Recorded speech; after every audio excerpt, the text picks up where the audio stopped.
ready to enter the Twitter dome. You'll see the effects of the huge Twitter NFL deal tonight on Thursday Night Football when the social media site provides in-game highlights to users.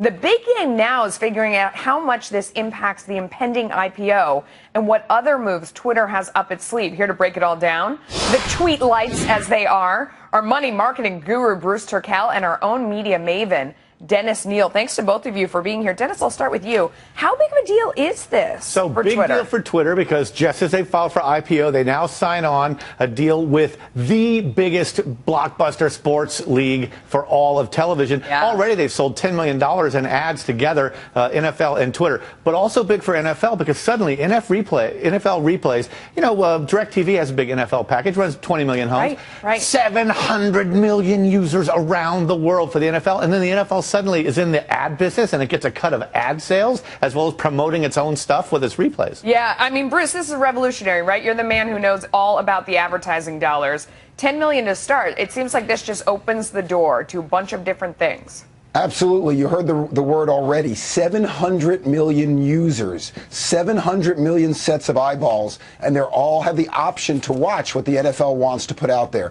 It's what Twitter's doing to demonstrate that, yes, in fact, they can create revenue, and this IPO is going to be a blockbuster. So, Dennis, I mean, that's sort of the question. They announced this before the IPO to get people even more excited, I guess. I mean, would it have been better to wait until afterwards and then let that ride? Because, you know, like, if Facebook comes out, they do their IPO, everybody trashes them, it kind of goes down. This will be exciting after. No. You stoke demand beforehand. You want to get the highest price you can get at the open and price that thing to get the most cash in so you can use it. Remember, they got about $580 million in annual revenue now. It'll be $1 billion, forecasters say, next year. So they're on their way now. Facebook, much bigger company and far more profitable when it went public, and then it went down because it priced so high. Yeah, but Bruce, I mean, this takes care of, there were people saying as recently as yesterday, you know, does Twitter lose its cool factor by virtue of going public? Well, I don't know. When you add the NFL to your site, that seems pretty cool.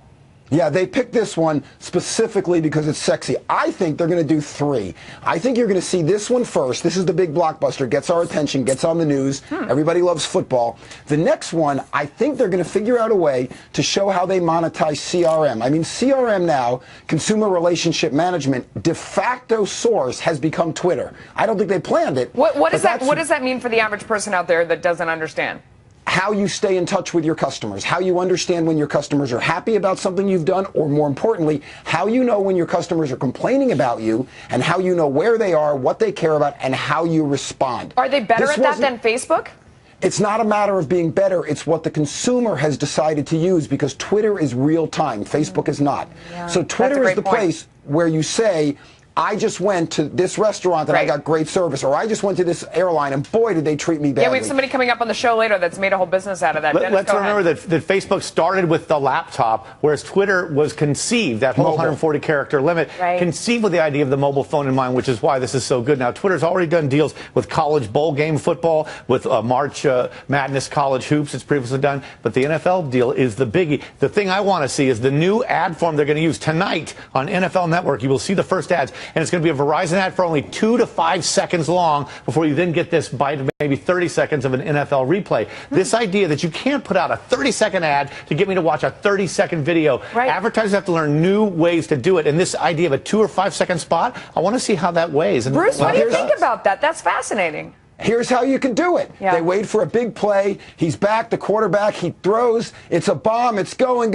Oh, they dropped the ball. Verizon can't help you with dropping balls, but we can keep you from dropping calls. Boom, message made. Oh, man, that was wow. That was really sacks for fire that man off the top of his head. Bruce, you are amazing, as always. Dennis, all the talk, NYSE or NASDAQ? Who wins? Oh, there's no way there's no way they can dare go on NASDAQ when NASDAQ screwed up Facebook. NASDAQ. People would yell at them. They're going to do NYSE. Wow, and NASDAQ used to be the home of tech, and now here this is the big tech. All right, guys, you are fantastic. Thanks to both of you. Thank you, Melissa. Bye-bye, Dennis. Next.